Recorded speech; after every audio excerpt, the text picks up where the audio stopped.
What's up, everybody? It's Casey with Two Worlds Podcast, and with me, as always, it's the Troy to my Abed. It's Jake. How you doing, bud? I'm all right, man. How are you? I'm not too bad. Not too bad at all. I mean, outside of my stomach issues, yeah, I mean, we've been talking about it off camera or off the pod for about 5 minutes now, but you're doing better as far I as am, your yes. I your was sickness. was quite ill. I got tested for the COVID and it came back negative. So everyone's, I think any time of year people can say, oh, that cold's going around. You know what I mean? But Yeah, like it's legit been going around here. So I think I just have a pretty bad cold. and it's like Uh, perfect allergy weather too. If you have any allergies, it just hits you. So and I do. I definitely do. So but I'm just glad it wasn't COVID so that I can not have to close my shop. yeah. Or uh, hold a COVID sale. Be like, guys, everything's 25% off, but and you might catch Delta. you might have to get the Delta variant. I know, right? That's the gamble you take sometimes. It's like we're calling it the Delta variant issue. Oh, there you go. The Delta variant issue sale. All your variants are half off. Right? That's pretty genius, dude. I mean, it's marketing 101. Yeah. Yeah. All right. But anyway, let's hop into some news. I feel like it's a pretty good news week. And as we've already talked about, a good comic week too. So strap in, everybody. We've got a doozy of an episode for you. Yeah, I will say though, like at least for me, my news isn't anything that's gonna be like, oh yeah, we're gonna talk about this for a long time. But it's like fine stuff. Nothing I'd write home about, but enough to do a Well, podcast on. we've got all those tasty Marvel announcements that we touched on That's last true. week. So, All right. So I'm just gonna start off though. Scott Snyder and Tony Daniel have finalized a TV deal for Noctera. The official announcement should be in the coming weeks. Uh, that's just what Scott tweeted. He's like, yeah, it's done. Can't say, officially what's gonna happen with it, who's doing it, any of that stuff yet. But that's a thing that we're gonna get. Should be awesome. I hope it's like an HBO type thing or Hulu or Netflix, like not an AMC like or anything like that. Nothing on the network television. Just something that can do it kind of more justice, give a little bit more budget. um, hopefully, it turns out well. All right. So, speaking of stuff getting picked up, Jake Gyllenhaal is apparently going to star in the adaptation of Robert Kirkman's Oblivion song. I don't know if that's going to be a show or a movie. I imagine a movie if they're getting someone like Gyllenhaal, but who knows? Yeah. I don't even know what Oblivion song is, so I don't know if that's gonna be good or what. I mean, everyone that's reading it, so they're on like issue 38 or something, but everyone that's reading it is just like, I mean, it's okay. It's just gone on forever, and I'm buying it in case it blows up like Walking Dead. I'm like, That's yeah, funny. that's pretty much how it goes, though, with anything he touches. So, Yeah. So there's a new Ultraman comic being teased by Kyle Higgins and Matt Groom. It's going to be titled probably Ultraman Mystery of Ultra 7. It's set to come out in early 2022. Higgins and Groom stated that the new series will give the whereabouts of Dan Bushi and Ultra 7 since their disappearance in the 60s, as well as giving us more of the United Science Patrol and the kaijus and all the stuff going on there. Should be neat. Like it's gonna be pretty cool to see Ultra 7. I still haven't watched Ultra 7, so I'm not gonna be like, oh yeah, Ultra 7.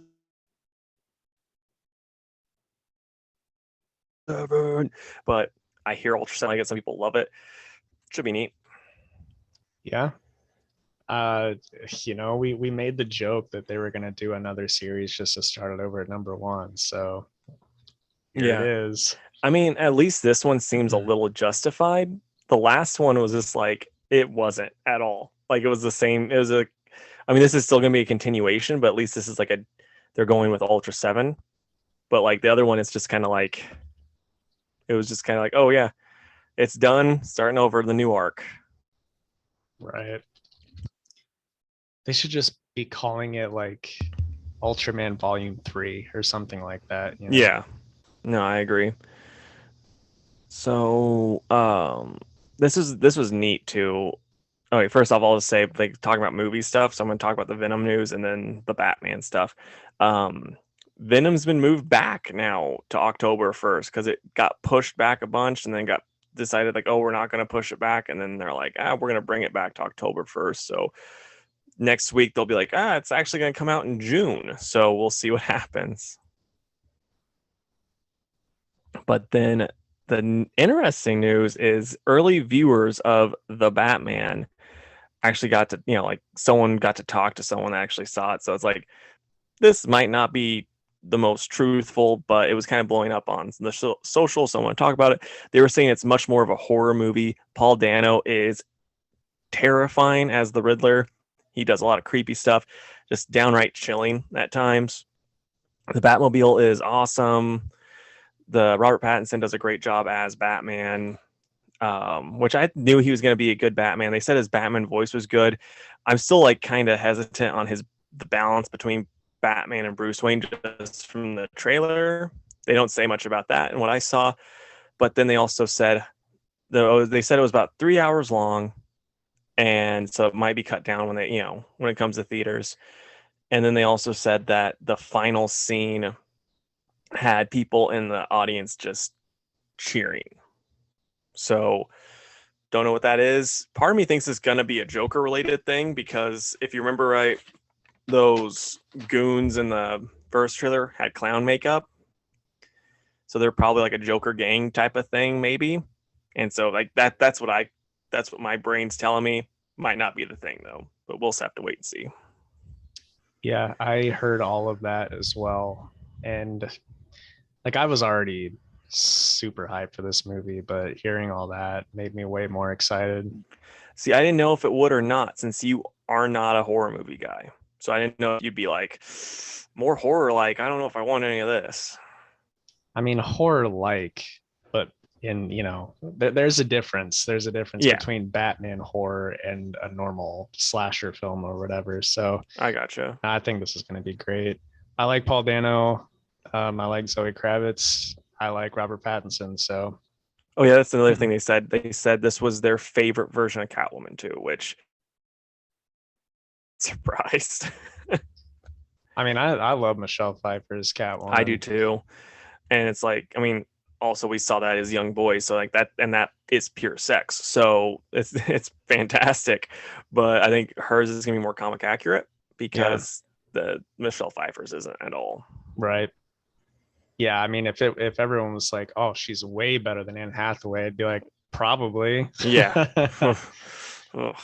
Yeah.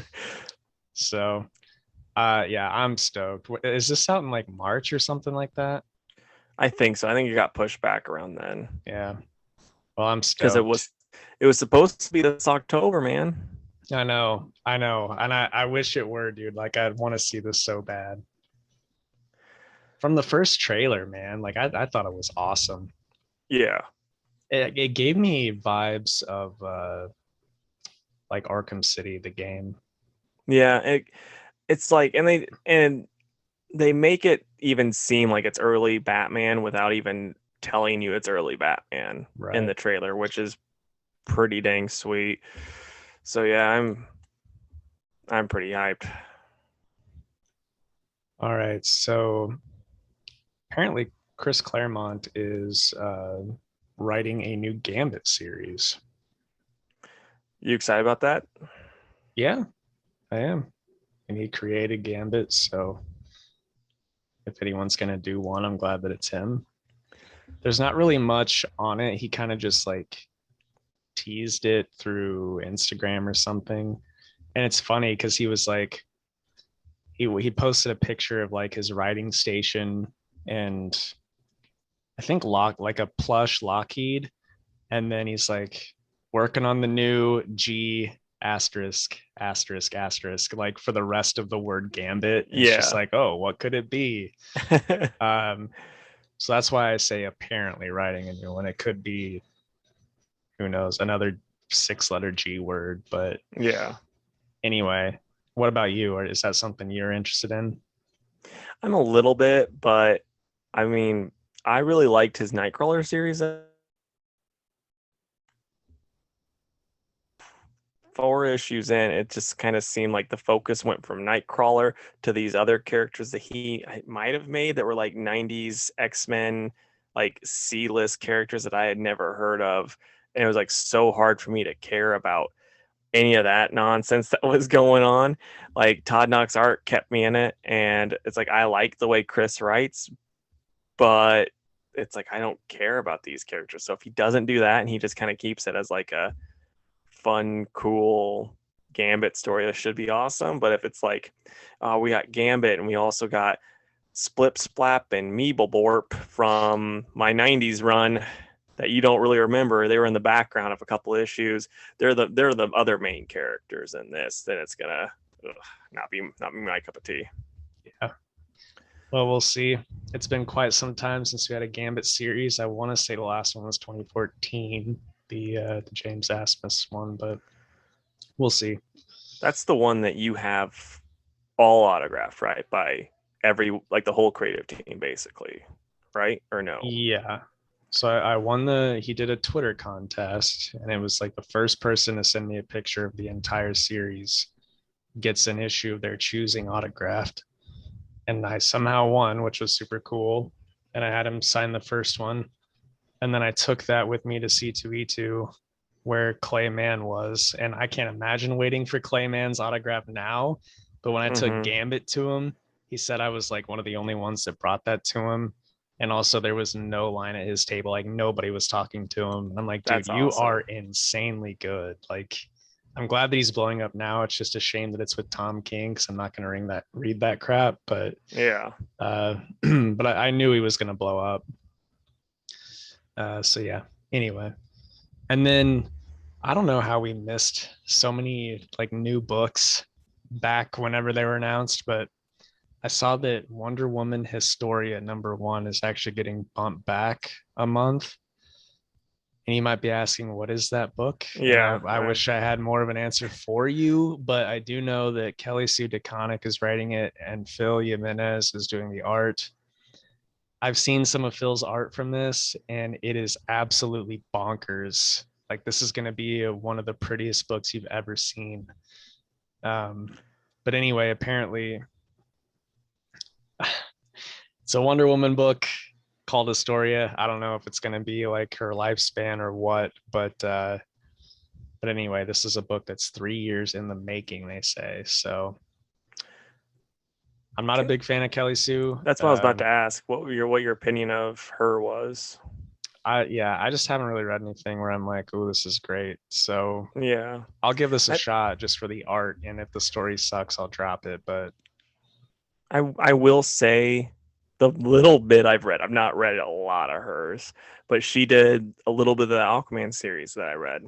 And it's like, it was perfectly fine. And it's like, if you can write Aquaman, in my opinion, you can write Black Panther and Wonder Woman, because it's like, there's a lot of overlapping characteristics there. So I think she's going to be able to do it fine. So, I mean, at the very least, you'll be like, yeah, this is a good story. I just have to remember to get it, because that was my problem with Aquaman. It wasn't memorable enough for me to be like, got to come back for that, but it was like good enough. Right. Yeah, we'll see. It's gonna be one where you're there for the art no matter what, I think, but yeah, still exciting stuff. Nice. And so my last bit of news, and like, not really, I'm not, torn is not the right word. I don't know what to think of this, like if I think it's genuine or not, but we'll talk about it. Al Ewing has cut ties with Joe Bennett after an old political cartoon resurfaces. I'm gonna now pull up the tweet that he did. He's like, if you've seen there's an image doing the rounds that Joe Bennett drew back in 2017. I won't link it, but I have seen it, and it's reprehensible. The thread follows. If you've seen the image, you know what it is: an armored swordsman, which I assume represents Bolsonaro, given Joe's commentary, slaughtering tiny, scurrying people with the buck teeth and ears of rats and big noses. One of them is cosplaying Dracula. I'm assuming these are political enemies of some kind, but even if not, the tropes are apparent. Human beings as vermin being exterminated, even if it's no longer up. That it was drawn in the first place, signed, and so proudly displayed by Joe speaks volumes. This isn't the first issue with Joe that I've been made aware of. I've spoken behind the scenes, but there's no comfort to people at the sharp end of this kind of brutal propaganda. My lack of public visibility in this has let people down, and I apologize. In the interest of adding some material action to that apology, I've made donations to the Rainbow Railroad and the Rainforest Trust. I understand that if that feels like an empty or insufficient gesture for those reading this, Immortal Hulk is done, but I won't be working with Joe again. If people choose not to pick up my work with other artists in the future on the basis of my handling of this, I understand and accept that. I've lost your trust. That's on me. I can't speak for Joe on this. He can speak for himself. But I will say that it's not up to him or me what those hurt by his behavior in the past should be willing to accept from him now. He's made his bed. With all this said, I'm probably going to remain off Twitter myself for now and not read or reply to Dimensions for a while again. If that feels insufficient, I understand. Thank you for reading. And I don't know. It's like the news about Joe first came out months ago, and he didn't say anything, and he mentions that there. And it's like, did it really bother you that much? Like when I see these big tweets about stuff like, oh yeah, his series is coming to an end, so he's talking about it now because it's not going to affect him anymore. That's how it comes off to me. That's just how I see things because I'm very jaded. Maybe I'm wrong. Maybe it's all genuine and he's a great guy and I'm the bad guy for thinking poorly of him. But I don't know. It just kind of came like to me, it just comes off as like, oh yeah, you're doing this big thing, this big show that's not amounting to anything. But what do you think, man? I almost everything that I saw on this was everybody was like, yeah, he's disavowing Joe now that it's convenient to. Yeah. So I mean, who knows? They weren't finished with Immortal Hulk when this first came up. He could have said something then and he didn't. So And one thing I will say too, though, it's like, how little effort do you put into fact checking people? If this is one of those things that's going to bother you so much, this political cartoon that Joe made, the way they found it, just so you know, is on his Facebook. It wasn't hidden. It wasn't something that he put up and then deleted. This is something that's been there since 2017, and then people got mad here recently, and then he deleted it. So, you know, it's like, are really, you know? I don't know, dude. I can see both sides because if he doesn't say I'm not working with him again, then he loses support. At the same time, I haven't seen the picture, so I don't know if it really is as bad as he says it is, but it's like you can still work with him. You know, it's like Yeah. if you don't agree with his politics, that's fine. But does that mean you have to refuse to work with him? Can't you just say, we're making a book? Politics don't even have to come up. Yeah. I think the big thing is this is kind of like third or fourth strike for Joe with the things that he has said and done, you know, where it's like, so where, you know, especially with someone like Al, who is very much like, if you have someone like Joe, who seems like he is on the crazy on the right side, and you have Al, who's like, seems like he's gone the crazy on the left side, those two crazies do not work together well. So I don't know how they did a whole series together, but you know, I mean, it's just when you're so far both ways, it just, I don't know. And that picture to me, it looked like just another, like, I'm desensitized, I think is the correct word. But when I saw it, I'm like, oh, this is just a stupid political cartoon for something political that I don't get because I don't understand Brazilian politics. But people were calling the dude that Joe liked a fascist, and like, since now that word is too overused, I don't know if he actually is one or if, you know, he's a fascist as in I disagree with him fascist. So I really don't know. Right. Yeah, I don't know. I'm not educated enough one way or the other to have too many thoughts about this. It just seems like you said, if it bothered them that much, it could have come up before now. Yeah, and one thing I'm gonna add that I think is just funny that has like it's only Joe Bennett related, and it's like how stupid people are related to, but has nothing to do with Al. But I guess he's like gonna be on an event book coming up. Joe is for Marvel, and someone in the comments is like, "Oh, geez, they're putting like a bunch of white cisgendered males in a book to like another book. Why are they doing that?" And it's like, Joe is Brazilian.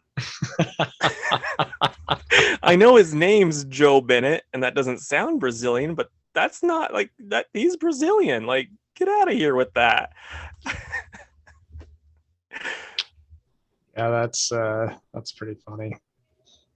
I don't know. What can you do, man? Like, God, I freaking I hate Twitter so much. Like, I know that I'm on there, but I hate it so much. Like with me, there's a lot of fun on Twitter, and then it's just every once in a while you just have to laugh at the people that are dumb. Yeah, but the people that get upset and start this crap usually get their way. No, that's true. You're 100% right there. But speaking of fun things on Twitter, really quick, the dude that played Shang-Chi, I should know his name, but I don't. Some of his old work has like been brought back up from the past. And did you see this? No. He used to do old stock footage, not footage, like stock, like clip art type pictures. So there's like pictures of like him just like like in like a group of like business people and stuff. And so then like he tweeted a picture, like one of those of like him and like two other business people looking at like the computer and laughing, and it's like us looking at us laughing at the people that said we were gonna bomb or something like that. That's so funny. All right. So my last bit is all of the big Marvel announcements that we talked about last week. They got announced the next day. So I'm sure you guys have seen most of this if you're familiar with comic news sites. But Marvel announced this big timeline for the next couple of years. And by that, I mean the rest of this year in 2022. But anyway, we've got Devil's Reign, which is the new Daredevil event by Zdarsky and Marco Cicchetto coming back for that. We've got Avengers Forever by Jason Aaron and Aaron Cooter. We've got Timeless, a new King the Conqueror series by Jed McKay, Kev Walker, Joe Bennett, and Mark Bagley. X Lives of Wolverine and X Deaths of Wolverine by Benjamin Percy, Joshua Cassara, and Federico Vigentini. We've got a new She-Hulk book coming. She'll have her own title by Rainbow Rowell and Roge Antonio. We've got Fantastic Four, The Reckoning War by Dan Slott, Carlos Pacheco, and Rachel Slott. And then The Return of Moon Girl and Devil Dinosaur in February, possibly by, this says Lawrence Fishburne. I don't think it's the same one we're thinking of, because this one doesn't have an E at the end of Fishburne, and I think Lawrence Fishburne has an E at the end of his name, but who knows? That's actually his pen name. He's really bad at pen names. He's like, they'll never know it's me. I mean, wouldn't it be funny though if he did write Moon Girl and Yeah. Devil Dinosaur? So anyway, any of those have you excited, and why is it She-Hulk by Rainbow Rowell? Yeah, no, I'm so pumped for that. I'm also obviously pumped for Daredevil. The Avengers ones got me interested. I just always forget about Avengers. I'm not gonna lie. Like every time I look over the emails, I always just kind of like breeze past them. Though I'm always like, I really should be reading this. It sounds cool.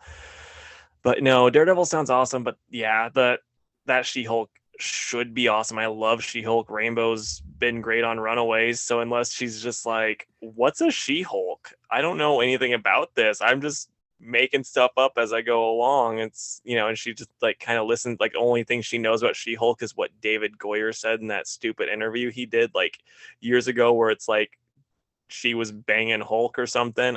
You're just like, what? David And if Goyer sounds like a douche.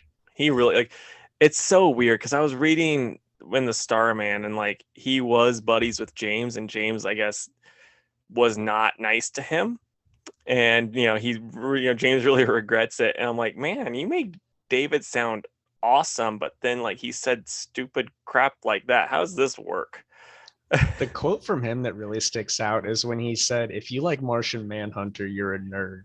It's like, Yeah, yeah, we are. But anyway, no, from what you've told me about Rainbow writing Runaways, is that she likes these characters and writes them well and has done her homework. So if she's doing She-Hulk, I'm sure it's the same thing. there's two things I'm gonna say that like kind of have me on the fence just now as I'm thinking about it. It's like my favorite She-Hulk run that I've read in a while was Charles Soule, and I really like that one because he put the lawyer stuff in, because he used to be a lawyer, in there so well, and it was done super well, super cool.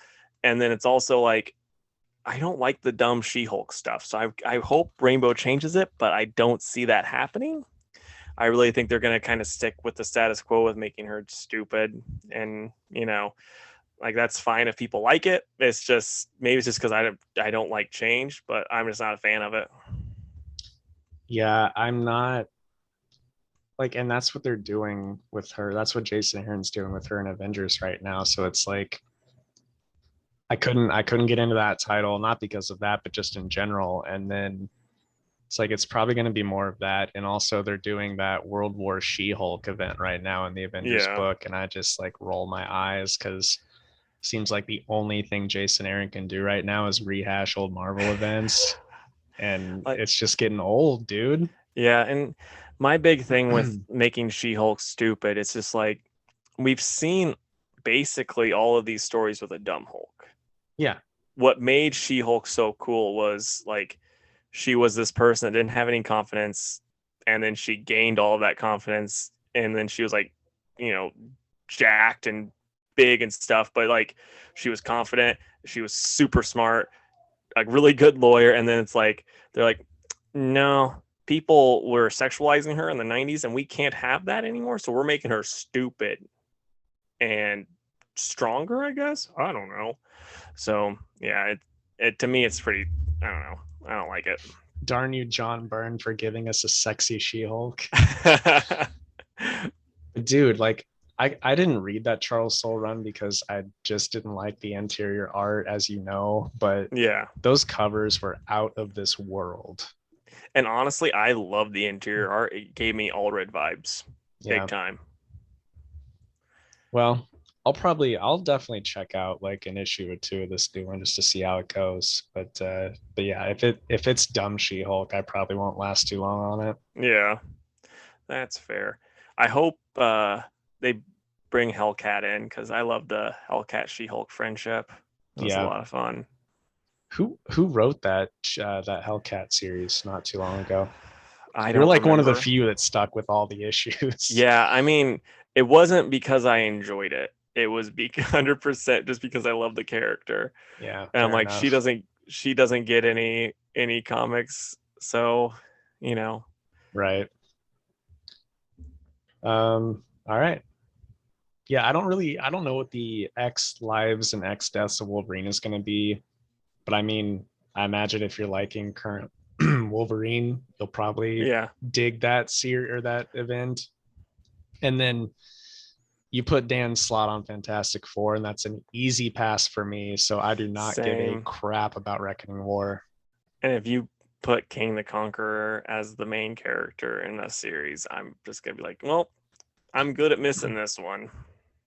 Well, I did have a few customers last week get some hype for that, but Loki helped that out and like a couple Yeah, other things. So like I it's heard cool that he's coming back around, I guess. and I heard that like new series that he's in right now is supposed to be pretty awesome, but it's still just like I cannot be bothered to care about this character. And now they're like really trying to overhype him as being like, oh, he's even tougher than Thanos.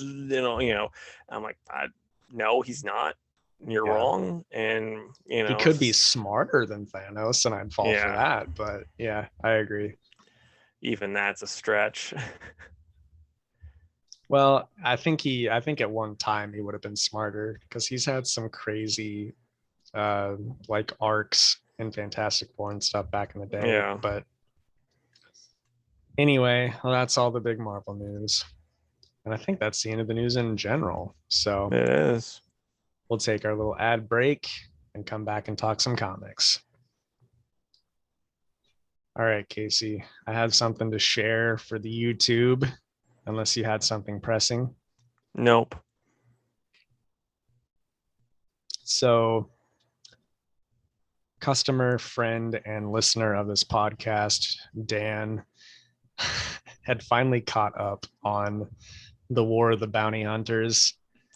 And I just wanted to share with it. I got his permission, but I wanted to share Okay. his thoughts on that last issue that I was also not super hot on. And he said, "This thing went so far off the rails. I'm going to see it through. It befuddles me that Soul has my dream job and just totally mails this in. The entire premise of this auction is absurd. And then Boba Fett challenges Chewbacca into a no blasters wrestling match for no reason. I'm telling you, his kindergarten son wrote this and we are being duped. This is a train wreck." And I'm like, all right, there you go, guys. It's not just me. Like, Yeah. other people think that this is bananas. In all fairness, though, if I ever met a Wookiee, I'd want to wrestle it with no blasters. Just, I mean, like, I also, though, wouldn't be its enemy. I'd just be like, hey, let's roughhouse together, buddy. Right. And Yeah. I'm like, oh, too rough, too rough. It wouldn't take long to get to that point either. Yeah, like, it's like, oh, he's ripping my arm off. The thing is, like, this crazy auction that every major character in the Star Wars universe at this time is a part of is now canon. Yeah. You know, it's like, dude, everything that's happening in that trilogy and after, and you're telling me that this happened in the middle of all of it? Like, give me a Right. break, Charles. Come on. I just can't wait for Ray's parents to show up to, add them in there somehow. Like, Yep. oh, we're the Palpatines.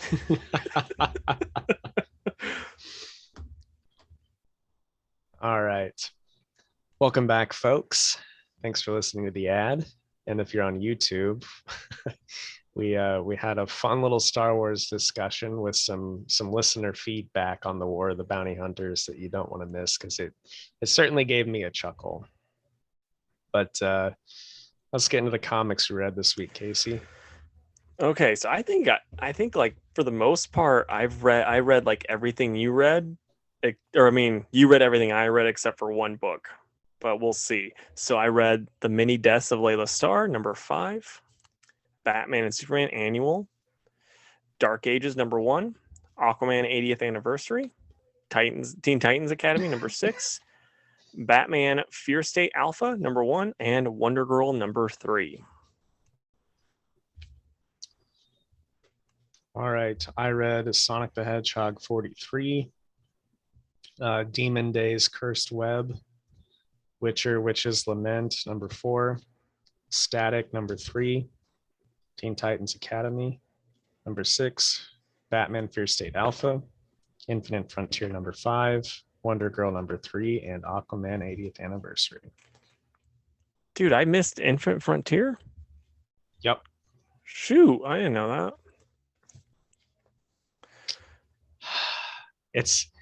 We read like the first one together, and then like that I was the know. last one. The next issue is the last one, Casey. We have to be on point for that.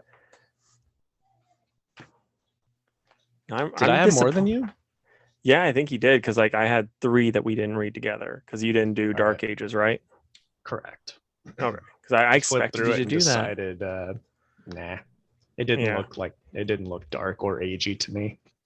Oh, okay. All right. Real quick, I'll start with Sonic number 43. This is written by Ian Flynn And art by Jamal Peppers, Bricardi Curry, and Thomas Roethlisberger.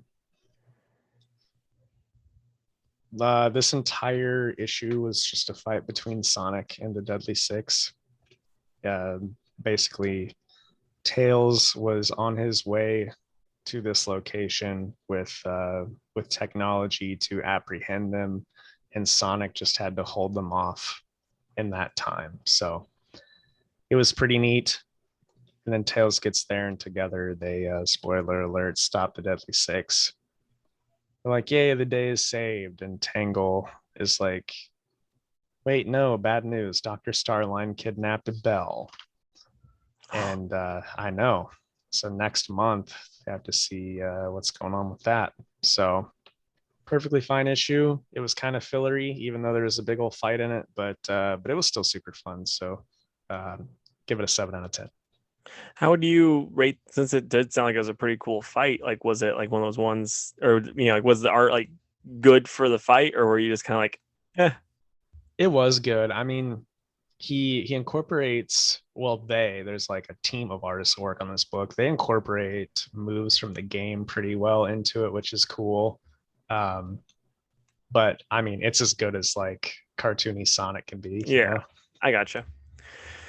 Okay, so since you didn't read this, I guess I'm going to start with Dark Ages by Thomas Taylor with Ivan Coelho on the art. And, sorry about your name. But yeah, so like you have Peter Parker eating some pizza with MJ and Luke and Jessica, and then, he's got a daughter. And then they all get bad headaches because they have spider sense, something bad's going to happen. Then the smart people start realizing something bad's going to happen. And then they have like 4 hours. And Watu's telling them like, "Hey, do I have a story for you guys? Because like I've not been sharing this for years. But I'm going to tell you it now because you got 4 hours to live." And basically there's this entity that was super powerful and was going to destroy all this stuff. The Living Tribunal killed it, but then he just comes back to life, so he kills him again. Then the thing just won't die, so he just builds a basically like forms a world around it, and that world was Earth. And then now the thing is waking up, and when I say the thing, I mean this powerful creature, not Ben Grimm. But Ben Grimm's in this, and spoiler alert, what does Tom Taylor like to do, Jake? Kill people we love. Yep, and he dies in this. So does, Scarlet Witch. This is all spoilers, guys, so I am sorry if you've been saving this.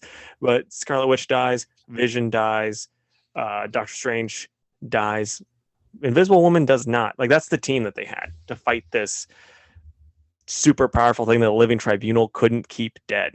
It was Vision, Wanda, Ben Grimm, Doctor Strange, and Invisible Woman. That's like a team I would have made with like cards that I, like the Marvel trading cards when I was a kid. Like, "Oh, look at my team." It's not a good one, I'll say that. And also, like, one thing that was running through my head is like, they, like, at least in a lot of the regular 6-1, like the 616, they have the Infinity Stones on Earth, usually with the Illuminati and stuff. It's like, I know they don't work, at least Jim Starlin made it so that they didn't work together anymore, but you could still use those as weapons and not send this team to take them down. But whatever, they sent this team, and then Doctor Strange, since this thing is like a robot, he opens up this world that's a constant EMP. So there's this constant EMP going off, and then he dies, so no one can close the portal. So like this EMP continuously goes off, and like now Iron Man can't use his weapons. That robot guy doesn't work anymore, but then like Giant Man was giant at the time, and now his switch doesn't work, so he just has to stay giant. Which, like, one thought that's always been in my head after that is like, wait a minute, how does Giant Man eat now? Like, he's gonna need so much food. I don't think Tom Taylor's gonna touch on it, but I'd be really interested in seeing how that works. That's the only thing I need out of Dark Ages. But then it ends like, you think May Parker is gonna bite the dust with MJ, and you're like, oh, Tom wouldn't do it, but then you're like, oh wait, Tom kills people all the time, he's gonna do it. But then, spoiler alert, he doesn't do it, and it ends with old Peter Parker telling the story of how everything went to crap. But then it goes to apocalypse, like, and it's like Apocalypse with his new horsemen type looking people, and it's like, oh, this is a weird group for him to have, but whatever. But all in all, it's actually a lot of fun. It's pretty cool. I don't like that it's kind of like a Spider-Man centric event, because it's like we have 50 of those. Could have gone with someone else, but other Giant than that, Man. yeah, there you go. Like Giant Man was like going to the grocery store trying to eat enough. Hey, curbside's a thing now. There you go. He's just like, oh man, I need like 50 cows a day. But yeah, I'd give it a 7 out of 10. It's actually, yeah, I'll say 7. It's, like I said, perfectly fine. And I think, most people will like it. It's, yeah, like it's Tom Taylor at its Tom Tayloriest. I'll say that. All right. Oh, and just so everyone knows, we are on the Hour Man Power Hour. I started it a few minutes ago. Good. I realized that too. I was gonna like try to work it in to like my review, be like, and then like if they were an hour man, their clocks would be completely turned off. But I was like, I'm not gonna do that. All right. Next for me, then, I'm going to do Demon Days Cursed Web, and the story and art is done by Peach Momoko. This was a pretty fun issue. It brought some more X characters into this universe, such as Sabretooth and Mystique. So that was pretty fun. Lots of good fights. Logan the Wolf is back. But anyway, it just shows Mariko trying to figure out her origin. And she was given this cool, like,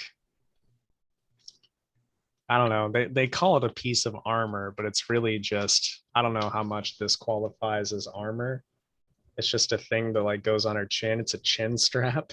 I mean, it's like an RPG when you get like the really high leveled up armor, and you're like, oh, that's all it's doing. Okay, I Right. get. Yeah, exactly. Um, but anyway, so apparently Mariko's mom, spoiler alert, was a yokai, and that's why Mariko has got like these crazy powers. So anyway, she has to fight Sabretooth and Mystique with the help of, I have no idea who, I'm sorry. This other girl who uses a yo-yo to fight and is spider centric. But anyway, it was pretty neat. And then we get a little taste of what's coming next, and it looks like two characters based off Storm and Thor. So that should be pretty fun. And the next one is going to be called Rising Storm, and hopefully we'll get some more info about Mariko's mom. But this is great. While I was feeling under the weather this weekend, I started watching Naruto, which I'd seen bits and pieces of in Toonami back in the day, but I was like, it was a struggle to get through these books, and I just didn't feel like picking them up and reading. So I was just laying there vegging out watching Naruto. And this is such an anime kind of book, or like manga inspired book. So when I finally got around to reading it, I was like, oh yeah, I'm digging this a lot. So I'm going to give it a 9 out of 10. It wasn't quite perfect, but I'm not sure why. But I really, really like this Demon Day stuff, and I hope that it continues for a while. Okay, so not to focus on Naruto, but I have to ask, are you watching the dubbed or the subbed? I I almost always watch subtitles, Casey. I know you do. Yeah. But because I was gonna say, I was like, the voice of Naruto on the dubbed is some of the worst stuff out there. So I was just curious. Oh yeah, I'll have to listen to it now just to see what it's like. But Yeah, the sub's really good. And dude, I'll be honest, I did not expect this show to be this good. Like, I get my, it when people say they love Naruto. My main problem with Naruto, from the little bit I watched back in the day, it's like Dragon Ball Z, and it's like I'm not invested enough in these characters to care about, seeing you do your Shippuden 50-ish, for 5 episodes, getting it ready to, do your sexy jutsu and all this nonsense. I'm Right. not gonna do that, guys. Come on. I get that because that's how I was too. But after watching like 20 episodes in a row, Yeah. it's like, okay, I am here for that.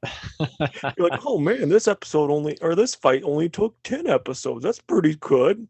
I know, but dude, the people that they fight just have such cool powers, and like you Yeah. want to stay and watch it. It's wild.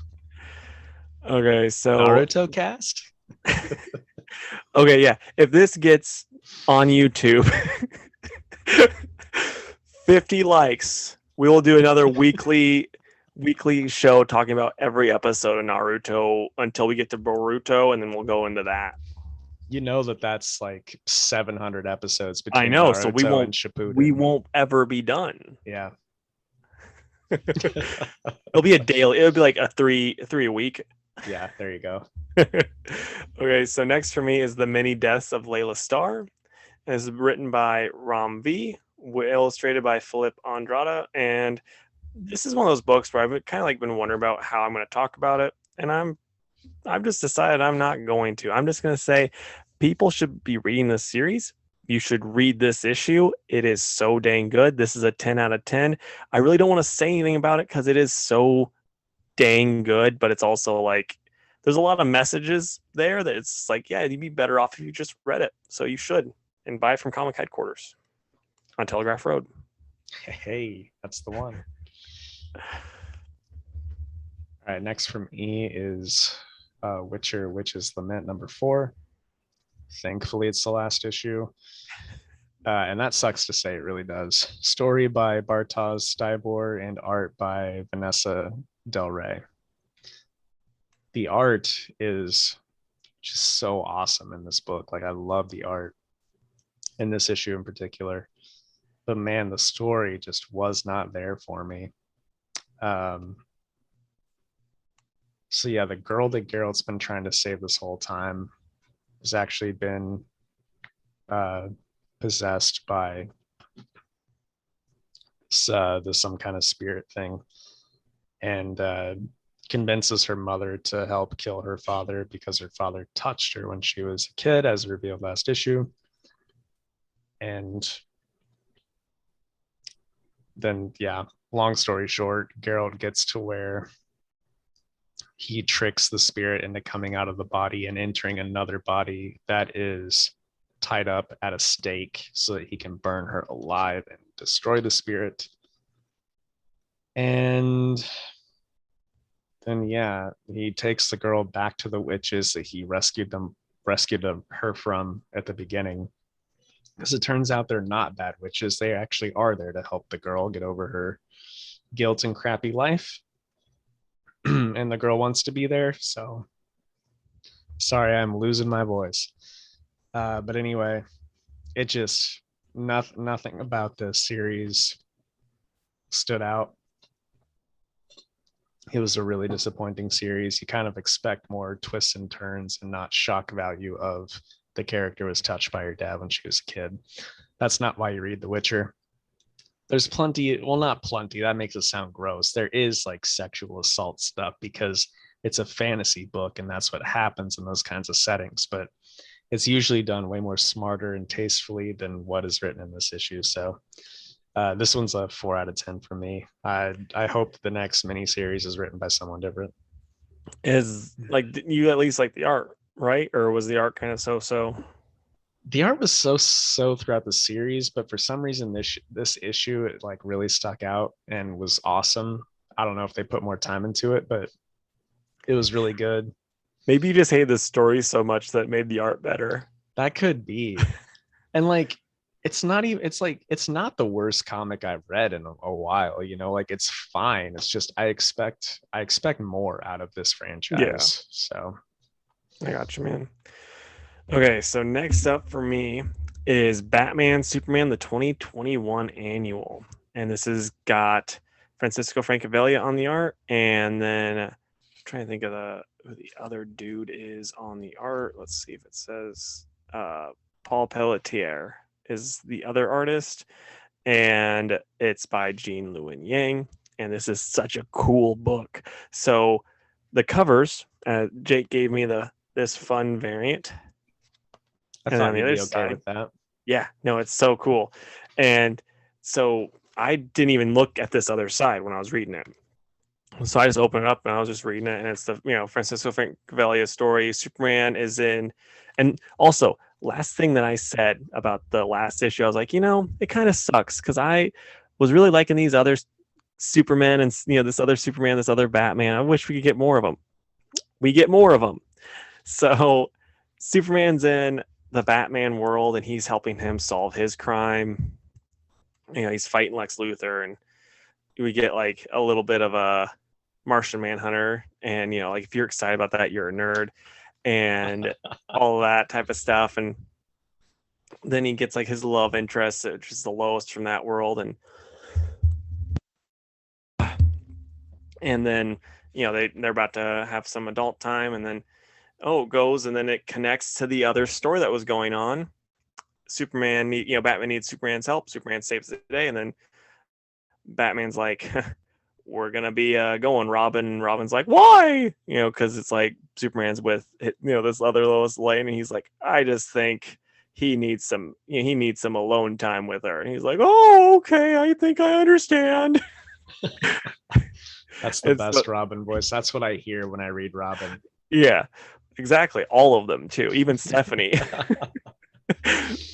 But then the other story, Batman's in Clark's world, and we get the Paul Pelletier's art, and it's really neat because it's like, since Superman's there, and the criminals aren't quite the same. Like Gordon is nowhere near as like awesome. Like he's very much kind of a boob in this, and like Batman doesn't really know how to react to such like a incompetent Gordon, which is, it's pretty funny. And so yeah, they're fighting the Bizarro, or it's what did they call him? Because it's Bruce Wayne, Bizarro, and Two-Face all combined in this world.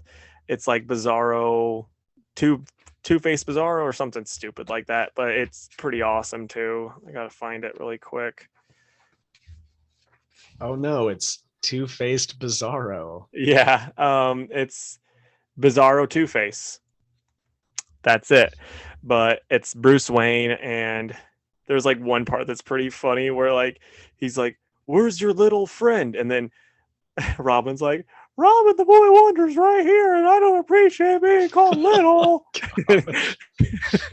And then Batman's like, Robin, remember, he speaks in opposites. Oh yeah, ha ha ha. Which is just pretty funny. But then afterwards, Alfred, the evil Alfred of this world, is upset because he's like, I wanted, because him and Martha were together, and so he was upset that they put Martha back in prison. So then he activates what he was going to use to protect her, which turns him into like a Doomsday. So you get Alfred Doomsday, which is pretty neat. That is and cool. so then like they travel back to their the Cave of Solitude is what they're calling it. So it's the Bat Cave and the Fortress of Solitude that's like connects the two universes, and they call Batman or Superman, knocks them out, and then it connects right back to where the other issue ends. So like if you're reading one, it ends this way. If you're reading the other, it ends here. That's cool. Yeah, it's so cool, so well done. There's really nothing bad about this. I mean, only way it could be better is if we got the girl from the Adam Strange universe and the cowboy dude in it too.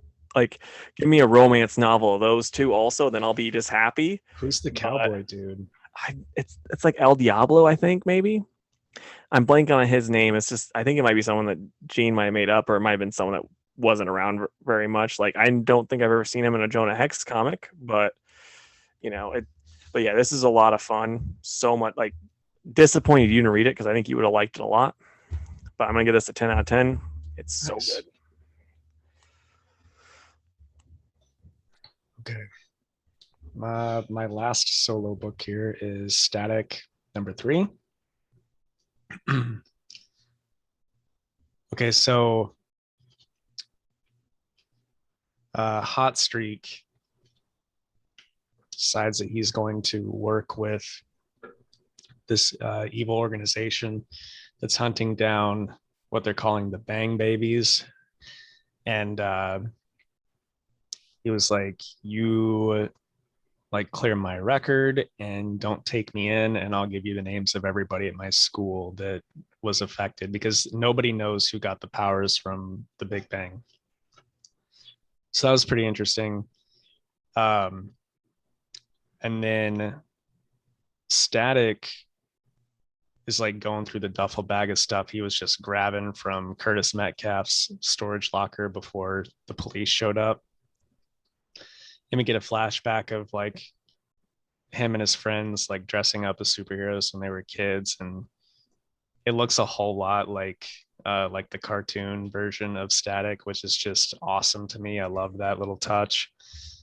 And then it shows Static talking about how when he was a kid, his sister Sharon used to like would teach him how to sew, and that's how they made all their superhero costumes. So it's it's showing him sew up his own costume for this new series. And he's like, I like it, but it's missing something. And he grabs the baseball cap with the X on it from the old Milestone universe, and then this is the new costume, which is pretty awesome in my opinion. It does look great. So then there's a really good conversation between he and his dad, who haven't really had any conversation since he found out he got powers. So that was pretty cool. Some heart touching stuff. And then his friends show up and say, hey, sorry, we were kind of boobs at school the other day. And then they stay for dinner and also help them clean up their house from the fire. And then, yeah, at the end, Static is running late to class, and that kid from the first issue that's running the podcast about all this stuff grabs him and like jerks him into the bathroom, and he's like, don't go to class. Static's like, why? I'm late. I need to get in there. He's like, no, look. And they peek out, and Hot Streak and like a couple of suits are in there calling out names of all the kids that have powers. And it ends with Hot Streak saying, we're missing a few people, but it's all good. I know where they live. And then it says next, Hot Streak makes a house call again. So that should be really interesting. But this issue was really, really, really good. Like, this was by far the best one so far. I love the costume. The best part is like we get these great covers, but I'm like, he hasn't been wearing a mask. Like, and he's not doing this on the inside. It's just for the covers. Yeah. But I'm like, they would know who he is, but now he's actually got the proper suit. And it's like, okay, now it makes sense. But I'm going to give this a 10 out of 10. This was perfect to me. Nice, dude. I'm glad to hear it. Glad you're liking it. What order do you want to do the other ones? Because I have a feeling we already have them in the same order, but we will see. Oh gosh, you're putting me on the spot. Oh, well, I guess I need to do Infinite Frontier. Oh, sorry, yeah. But then we can do maybe Titans, Fear State, Wonder Girl, Aquaman. Okay. I won't say much on Infinite Frontier since Casey hasn't read it, but I really like this issue a lot. We get some background on the Earth 2 people. Then Psycho Pirates evil team shows up for some shenanigans, and they fight the Justice Society, which is cool. There's some Flash stuff. Roy shows up and does something super crazy that I did not expect. And then the big bad of everything, if you have any guesses as to who that is, shows up on the final page. And I guess it's going to lead up to another big cool fight at the end that will obviously spin off into Williamson's new Justice League title, but this is still a pretty cool issue. Art was good. I like all the character interactions. 8 out of 10. Nice. That's one thing though I will say. It's like they were doing so much in those books, and it's like since it's almost already over, because this dark side is the main villain, and we right? Yeah. Yeah, that's what because they kind of showed that in the first issue, and it's just like you haven't done anything with them. So so I was like, how is this gonna go? But whatever. Right. Yeah, I mean, it's one of those things where it'll end and it'll be like mostly an ending, but just continued in Justice League, whatever, number Yeah. one, which is whatever because we're both going to read it. So, Yeah, for sure, unless I just forget. Okay, so Teen Titans Academy, and this is by Tim Sheridan with Rafa Sandova on the pencils. And initial thoughts, my man. I'm really starting to fade. So, I'm going to be pretty brief and let you handle most of it. But, Okay. I mean, this was all like filler. And I think at the end, which we can kind of talk through everything that happens, I think it'll be pretty clear that Greg is like under Grodd's control or something like that. Because there's no way Greg is a villain in all this. I'll be really shocked if that's the direction this is going. But it's neat. We get some nice character moments between everybody, and I'll be honest, all of the Scooby Doo stuff I thought was hilarious. So Yeah. it was a good time. It was just like a little fillery for me. So yeah, go ahead. Like one little thing that kind of does bother me is like we've talked about this a lot with the Teen Titans Academy book is there are so many dang characters, and it's like we already know we like Rags. Like that's just a known thing. They're the best character in this issue, in my opinion. But then it's like these other characters, and then the one with the mohawk, he was in the other issue that we read last time. It's like we need to focus on these other characters for us to care about them. We already care about these two. But other than that, I really like this. I had a lot of fun. It is filler, but we're still like, since all we really need to do is kind of learn about these characters to kind of, this is working. We just needed more. I don't like the green girl. I'll say that, but that's the only character I don't like in this, really. Yeah. But yeah, no, I really liked it. You have them dealing with just this town that's kind of controlled by, uh, someone that I'm not going to say who it is, but Greg is a gorilla who's named after his uncle, and his uncle is controlling the town. It might be Monsieur Mala, it might be the Ultra Human Knight, it could be Gorilla Grodd. We don't know, but Well, we I do mean, know. you and me know, the listeners don't. But yeah, it's interesting. I'm excited to see how it goes. See if Greg and his uncle, are stay friends, or if Greg betrays his uncle. Be cool to see. But yeah, I'm really liking the series. I'm liking everything Teen Titans Academy related so far, which is not something I expected. I'm gonna give it an 8 out of 10. Yeah, that's where I'm at with the two. Sandoval's art is ridiculous, and so is his Yeah, colorist. I just hope that we get a couple 4-issue miniseries like we have with Shazam on some of these other characters because I want to get to know them better. And like the I'm yearbook helped a little bit, but that was just like a taste of everybody. We do need some more. I'm hoping after Shazam's done, it's just kind of be like, oh, keep up with these characters, and keep up with Billy in Teen Titans Academy, and next week we'll have this person. Yep, I agree. Okay, so next up is Batman Fear State Alpha by James Tynion with who is this artist? It is Riccardo Federici. And again, I know your voice is given out, so just like in 3 sentences or less, what's your opinion on this? I mostly liked it. Riccardo Federici is one of my favorite artists. He did Last God, so it's rare for him to do a full issue like this, but I loved it. it's nice to see where everyone's at and what they've been up to outside of the Batman book.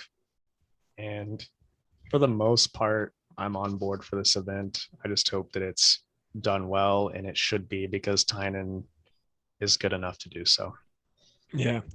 And I seeing all the different stuff going on, like I did, like you, I enjoyed the art. I like that they show some of the stuff going on with Scarecrow and kind of how he came into power. I like that a lot. Um, all the crap that Magistrate's going through right now. I still don't get, like, they have to be drugging the mayor or something, because it's like, it's one thing if you have a corrupt politician, then you can be like, oh, you can write this off easy. But this guy seems like a good dude. He's And just he's like, stupid. yeah, it's just like, how did you get elected? Like, you, one, seem like a good guy. And two, you're like, okay, I don't trust these masks, but I do trust this faceless organization who makes people into super soldiers that wear masks. Mm-hmm. Doesn't make any sense. But, and then there's one thing that does annoy me. There's a part when Oracle's like, okay, plug me into the server, and they plug her in and they're like, we planned for this. And it's just like, Tynan loves that. He loves his characters being steps ahead of the other characters. So, like, that's pretty lame to me. But other than that, I really liked it. Like, we get some. Nobody should be outsmarting Oracle, in my opinion, especially when it comes to the tech stuff. I mean, like, I think you could, but like, having her just be like, what am I gonna do now? Like, that was so stupid. That did not work at all. Like, there's one thing for her to be like, oh yeah, I just got outfoxed here because I wasn't expecting it, but time to tippy tap on my computer and fix it all up in like no time, like at least shut this down. But no, it's just like, she's like, huh, this is crazy. What are they doing now? Oh no, they're gonna blow up my computer. I'm gonna back off of it. So yeah, like, that wasn't the best, but I really liked it. All in all, like, it read pretty quick, and it was an oversized book, which is always a good sign. For me, it's another 8 out of 10. And I'm right there with you, man. I want to be a little different, but I just can't on this one. Yeah. Okay, so I'll talk about Wonder Woman really quick. Or Wonder Girl. She's not a woman yet, but Wonder Girl.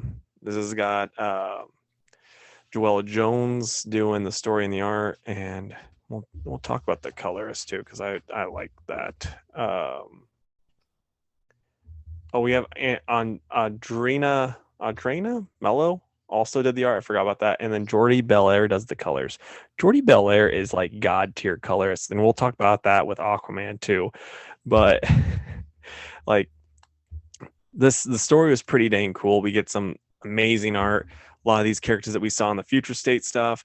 And then I really liked the secondary art where with Cassie and Artemis fighting these other Amazons. That was pretty cool. It's weird that Artemis doesn't know who Cassie is, though, because she's had quite the career. So it's weird that she doesn't know her. But yeah, and then the stuff with Wonder Girl is pretty cool. And the way it ends is like, I'm interested in seeing how it goes. What do you think, man? Dude, I am absolutely obsessed with this comic. Yeah, I love it. Like, when this was announced, I wasn't expecting to like it so much, but it's impressive how much I like it. Joel Jones is one of the best artists in comics right now, and honestly, the writing is on par with the art. Like, I love it, and like the creepy druidic stuff is kind of cool. And then bringing in mythology and like Eros and stuff is also cool, and Hera there at the end. I love this book. I have nothing bad to say about it. It's a 10 out of 10 for me. I'm gonna give it a 9 out of 10. I didn't love it as much as you, but I do love it an awful lot. But yeah. My only beef is that, and I get it, but it doesn't come out every month, But it's like, Yeah. Obviously she's doing a lot. But that's not a knock on her. That's just how excited I am for the book every time. Okay, so last is Aquaman 80th anniversary. What's our time at, man? We're at 28 minutes. Okay, not doing too bad. So, we're not going to go in super detail about these because some of them aren't worth it. But the first up is The Foxtail by Jeff Parker with Doc Shaner on the art. And did you like this one? I did, yeah. Same here. I love the part how he because it's one of those stupid things that happens in comics all the time. Like he takes a missile, he tears through their submarine, and like they pull a gun on him, and he's like, "Dude, you just saw me tear through your hull. Like, what are you gonna do?" And they're like, "Oh, you're right. This was stupid." And then he has fun with little volcano squid babies, and it's Yeah, adorable. yeah, 100%. So yeah, that was a lot of fun. And then we got some neat art, and I know one of these, like both of these arts are pretty dang cool. You got the Secret Identity Arthur Curry by Stefan Sejic, and then you have the Art Germ Mara. And that Art Germ Mara, you probably already own that comic that cover is. So Yep, I sure do. It's one of my favorite pieces that he's ever done. And then the next story is Father's Day by Jeff Johns and Paul Pelletier on the art. And I like this one. And it's like one of those things where it's like Jeff Johns can get like angst super well. Like he is really good at angst, and like this Aqualad has enough angst. So it's like it's kind of the perfect storm for Jeff Johns to write, So what did you think of it though? I was pretty lukewarm on this, honestly. He does get the angst well, and like he's a young man, teenager here, so I get it, but I don't know. This one, it's just like I hope my supervillain dad will turn himself in, and that's like the whole thing. But what really kills me, dude, is that they're out in the snow, and what does Black Manta wear but a fur cape? It's Well, like yeah. it's freezing. This cape ought to cover it, though. I like to think that, as his robot was about to go, he's like, "Hey, robot, you look awful chilly. Here, take this." On this fur cape. But that's one thing that I don't get. Really, it's like you want your dad to go, to show up in person to this, and like Aqualad's really upset that it's a robot that he killed. It's like he's like, "Oh man, wish it would have been my real dad, so I could have just killed him and cut his head off instead of this robot again." Yeah. Like the art was really good, and that kind of saved it for me, but the whole premise and Jeff's writing, I was like, eh. Like, I liked it up until the fighting. I will say that. It's like where they're arguing back and forth, and like it's clear Black Manta still cares about him, but then it's like, yeah, now we're gonna fight, and I'm gonna give you a killing blow, but then it turns out luckily it's not you.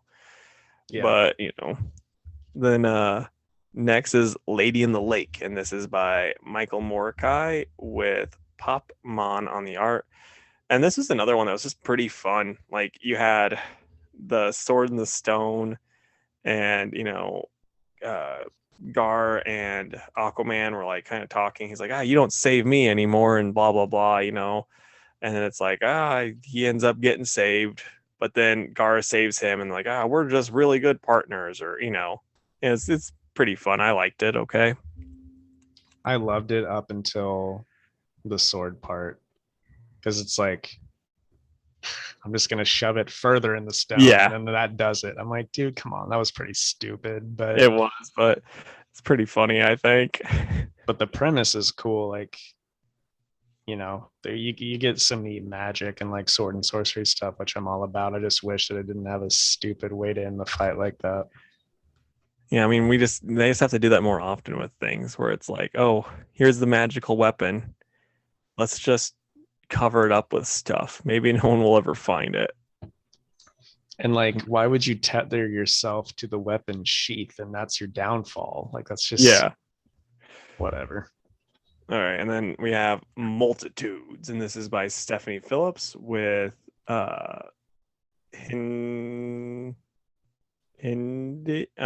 the I'm gonna go to the normal one. So it's Stephanie Phillips and Hindre Presete on the art. And I hate this Aquaman costume. So that kind of threw me off. But you have Aquaman fighting wolves in the past, which it's like, that's pretty awesome. I just wish he had a cooler costume while he did it. With But Arion too. yeah. So, I mean, it was pretty sweet. And yeah, I really dug this one. What about you? Yeah, me too. I mean, this was one of the best as far as art goes as well, in my opinion. But I like the interactions between Arion and Aquaman, and then just even the scene where all the wolves are lunging at them with like pikes and spears. Like it's just awesome. I loved it. Yeah. And then next, this is probably my personal favorite. It's A Family Affair by Sean Aldridge and Tom Derenick on the art. And we get like old school 70s era Aquaman where it's like corny and silly and everything. And so like they're gonna do a cookout. Mara, is like a literally a fish out of water. She's like a chicken, like she doesn't know anything. It's hilarious. And then this guy that looks like what is his name? Oh, it's Aqua Beast. He just looks like Aquaman on steroids, and he's fighting them, and he's stronger than Aquaman, but he doesn't have a family, so like we go complete Fast and the Furious on him, and he ends up losing, and then they do the nice family photo. What'd you think though? No, I'm right there with you. It was goofy, but it was fun. I even down to the puns. Great waves. Yeah. So like just okay, and then next one, and this one it's like I'm going to talk about it when we get to it, but so we have Margaret Bennett writing, Trung Le Nguyen on the art, and then Jordi Belair's colors. And I don't like this art, but Jordi Belair's colors save it in my opinion. I don't know if you liked it or not, but I think like if there was a different colorist doing this, this would not look near as good. I do like it personally, but I understand why you wouldn't. But I did want to say that I think it's neat that they gave a short story to the Bombshells version of Aquaman and Mara, because I always thought the Bombshell stuff was cool. It always looked really cool. I never read any of it though. Yeah. And then next, was this the Dan Jurgens one? Or no? Oh, this is the Kevin Scott with Scott Eaton on the pencils. And so we have like this trench that might have killed some people, and it turns out the trench, was this guy's son, and it was, like adopted son, we should say, because when I first read that, I'm like, he did what to the trench? But it turns out it's just his adopted son, and he's trying to train it and everything. But people were jerks to the guy, and you can't be jerks to someone who's got like a rescue pet. Like it's not going to work, and they're going to attack. And that's what happened there. But it was perfectly fine. Nothing that's too crazy. Yeah, nothing to add to that. So next is What Remains of a Storm by Dan Waters with Miguel Mendoca on the art. And you have Aquaman wanting to meet with his brother. And you know how they talk? They don't text. Message in a bottle, because that's the best way to get your message across. And Orm comes in with the storm, and they don't really talk about their feelings. They just kind of tussle a little bit, and then they go back to the way things were. That's how they always do. It was kind of neat, but it's just like, man, the Aqua family really needs to learn to talk about their feelings, I guess, because 2 for 2, they suck at it. Yeah, I agree. I wanted a little more out of that interaction personally. Yeah. And then Rebellion by Dan Jurgens and Steve Epting. And this one, I'm not going to lie, pretty forgettable, but not bad. Like someone tried to kill Aquaman, and it's looking like these people that apparently that they conquered are trying to kill him, but then it turns out, oh, it's not. It was your own men the whole time. And so Aquaman does this big speech, and then everyone's like, yeah, rah, rah, we're the best. I'll say this though, my favorite part of this was Aquaman's costume. Like that armor is dope. Yeah, no, it's pretty dang cool. I don't have any, like, it's not like this is a bad story, but it's just forgettable. Like, that's the only thing, But then we have Black Manta in Red Sea by Chuck Brown and Valentin de Landro on the art. And this is the same dude that did the art for Mr. Miracle, correct?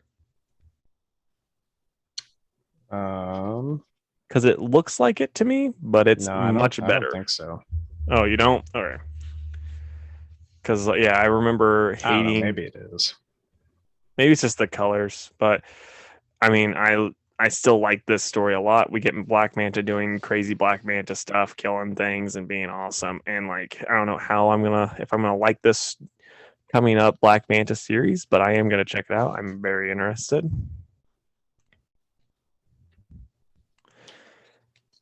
And yeah.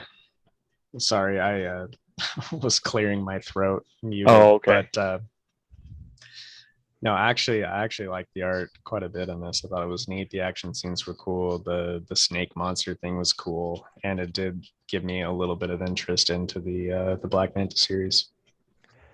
All right, and then lastly is Foreshadow. I think this is lastly by Brandon Thomas with Diego Alvarado on the pencils, and you have Aquaman being like just a bro, and I'm loving it.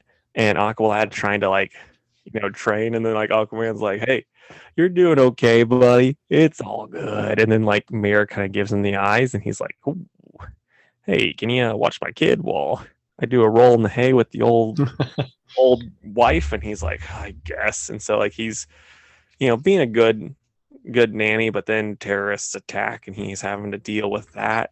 And he's keeping them rescued, but then he gets jumped, and he's just not quite. Like he's good, but he's not quite good enough to beat them. But then Mira shows up, and it's like you don't get in the way of a tough warrior woman and her child. So they're lucky if they lived. And Aquaman's just kind of there. And he wakes up Aqualad. He's like, "Hey, I don't think you need to see what Mira's going to do to these people." And so then he he just kind of took the baby and Aqualad to safety, and then he like thanked him for basically keeping his daughter from dying. And it's going to be continued in Aquaman. What's that? The Becoming, which I'm excited about that now. I'm going to have to read that for sure.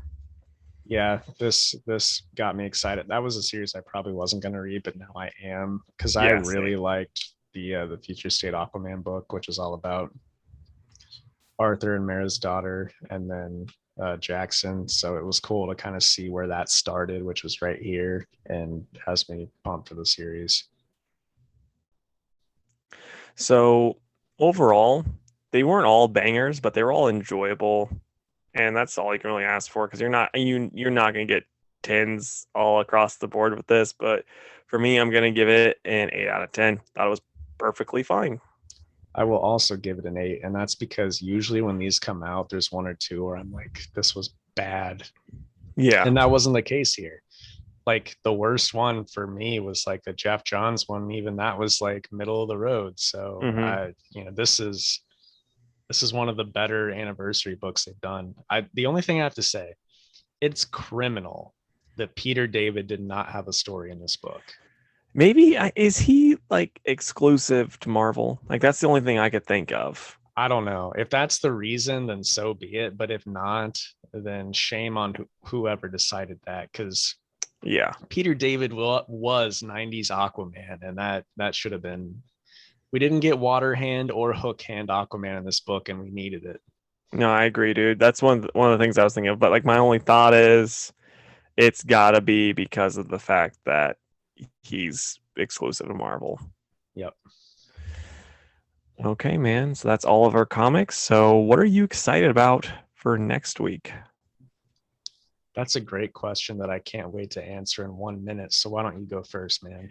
Okay, so first for me is obviously Daredevil. That book has been so gosh darn good that this next issue is just going to be another one that's going to be another banger. Like, I mean, I'm holding it up to the point where it's like, if it's not a 10, I'm disappointed very much. Then next, I will say Shang-Chi. I've been loving that. Basically, if Jean Lewin Yang is on something, I'm gonna just absolutely love it. And then I'm gonna give Black Manta a go. I'm pretty excited about that. I'm gonna say Blue and Gold, number 2. Masters of the Universe Revelation, number 3. And then I'm gonna give this a shot. Kazar, Lord of the Savage Land, number 1, because Kazar hasn't had a series since the '90s, I don't think. So I don't know. Why not? Could be fun. Yeah, I saw that. And I'm still thinking about it. I'll say that. Okay, man. So it's Fantastic Four time. Are you ready? I'm ready. So to finish up our trilogy of characters that you love, since we talked about ones that, times they were written so well. So why don't you give me 4 times that, like a time a piece that the characters that you love were written terribly. Sure, this is easy. So for Nightwing, it's actually going to be the Grayson series by Tim Seeley. I absolutely hated that. That was also our good friend of the show, Tom King, correct? I think so. Yeah, I think they did. I knew he had someone else with him. I couldn't remember who it was. And then for Thor, this is going to be weird, but Jason Aaron, who I love his Thor stuff, but he also has written not great Thor stuff. And the Jane stuff just went on too long, man. It went on too long. He peaked, in my opinion, with his first Thor series, which was God of Thunder with Asad Ribic. It was out of this world amazing. And then Jane took over and it went on for 6 years and needed to end a lot sooner. And when Thor did show up in it, like Aaron just wrote him so poorly. For Dr. Fate, I'm actually going to go with Gardner Fox, who was like one of his creators. But back then, dude, it was the golden age and things were just so hokey. And you've got the greatest sorcerer in the entire DC universe. And to beat his villains, he's throwing punches and like throwing them out of the window of a skyscraper. And I know that's how everybody did things back then, but it's still super hokey. I'm surprised you didn't go with Fate, the 90s iteration of Dr. Fate. I wrote that first, but if I remember right, that's not exactly the same character. I think it's not different there. It's not Kent. I think it's like a depowered, because I think Naboo is still a part of it. I think that could be. I read one issue and that was enough for me to not read it. I skimmed the Wikipedia page, so we probably have the same amount of knowledge on it. Yeah. And then for Iron Fist, I'm gonna go Larry Hama. That last series was it frustrated me to no end, and it was the worst Iron Fist I read in a while. So even worse than that one by the dude that did the Spider-Man Reign. I don't even know the guy's name, where it was like Kari Andrews. Yeah. They're probably on par. You could put either one in there.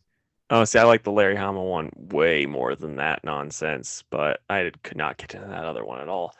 I guess I should say Kari Andrews, because let's be real, Larry Hama didn't write an Iron Fist book. He wrote an Okoye book. So he wrote an event book that had Iron Fist as one of the main characters. Yeah, there you go. Okay, so fine, Kari Andrews. Okay, so I was gonna do research on this, like on Superman, because I was like, I couldn't think of a good Superman one, but then like I didn't. So I'll start. I can give you one. New 52, regular Superman. Oh yeah, no, that's true. That as a whole, like there was not a good run in that amongst that stuff. It was all pretty bad, except for the Action Comics, but that was by Grant, and they were trying to do something a lot different, but it was still like Grant Morrison, and they were thoughtful, and they think well when they write. It's not just like, no, we're gonna have them punch stuff and cuss and be cool, like 90s cool stuff. So yeah, that was a good choice. Benjamin J. Grimm. I'm gonna go with the most recent Fantastic Four story I've read, because it's like he's not even in it. He doesn't even have a personality. He's just kind of there being like, yeah, I'm friends with this 14-year-old kid that told me I could pilot this ship, and now I'm a monster. So I'm not super hot on that. And then Nova, I'm going with Al Ewing's Guardians of the Galaxy, or also Original Sin, Brian Bendez's, or it was Brian Bendez's Original Sin, Guardians of the Galaxy, that he like just ignored all of the stuff that Dan Abnett, Andy Lanning did. He was just like, what was this? I got the cliff notes from Wikipedia. I don't really care what happened, and I'm gonna do my own thing. And it was just stupid. But then Like he does with everything. fair enough. And then Hercules. Speaking of Dan Abnett, gonna go with that one. It's like that was the downward, start of him. Like, because there was another thing. I don't remember who wrote it. I'm gonna Google it really quick. But there was another Hercules story that was like basically the same thing, and it sucked. And then Fred Van Lint kind of came in and with Greg Pak, and they brought it back and like made Hercules cool. And then Dan Abnett came in. It's like, I'm gonna do the same crappy storyline that already happened, and no one's gonna like it, but who cares? And then that's the one that stuck for some reason, and now that's what Al Ewing's doing. It just took away his personality. Let's see, maybe I can find it, but if I can't, it doesn't matter. It's bad. You don't need to be reading. The only good part about it is the covers. It has some of the best covers. If you've seen those, like you've seen them, like you can admit that those are better than anything Thor's ever had. And okay, buddy. But yeah, I mean, I think Clay Mann did the Dan Abnett Hercules covers. Well, yeah, no, those ones are Clayman. They're really good. I mean, the one that was the other crappy one. Oh, okay. The one that was pre Dan Abnett's. I'm blanking on its name though, because I bought those from you, and I was like really excited because wasn't it the guy that did? I want to say it's the guy that did the Good Black Knight series. Oh, Frank Thierry. I think it might have been. I'm gonna Google. Oh yeah. Covers by Mark Texiera. Yeah, and those covers are awesome. And it's like I saw that, I'm like, oh, this should be fun. And it's just like, oh no, Frank Thierry's like, Hercules is a loser.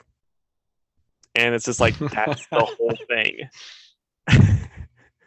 And so it's just like, this sucks. I who thought this was a good idea? So yeah. Especially it's issue number 2 where Hercules is fighting the Minotaur. I love that cover. It's awesome.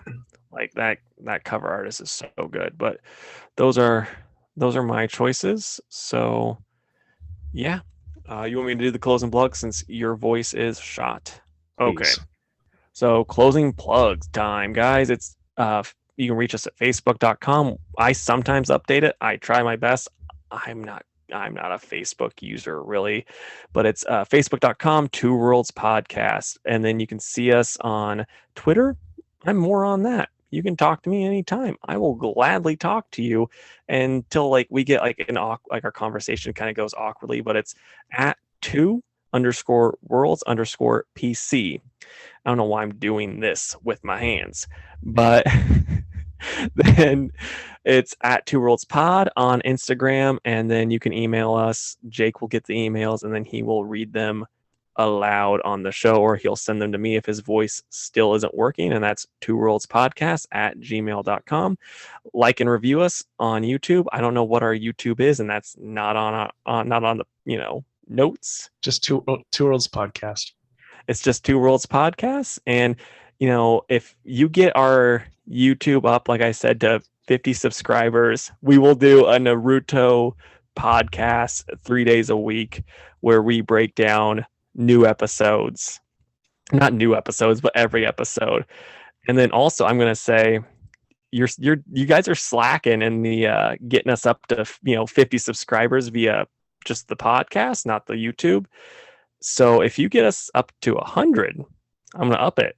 Not only will I have the mullet, but I will cosplay as Sailor Jupiter at a con, and Jake will be Sailor Uranus because he's got the shorter, blondish hair. That's going to be perfect. And we will be 2 Sailor Scouts at a convention if you get us up to 100 by the new year.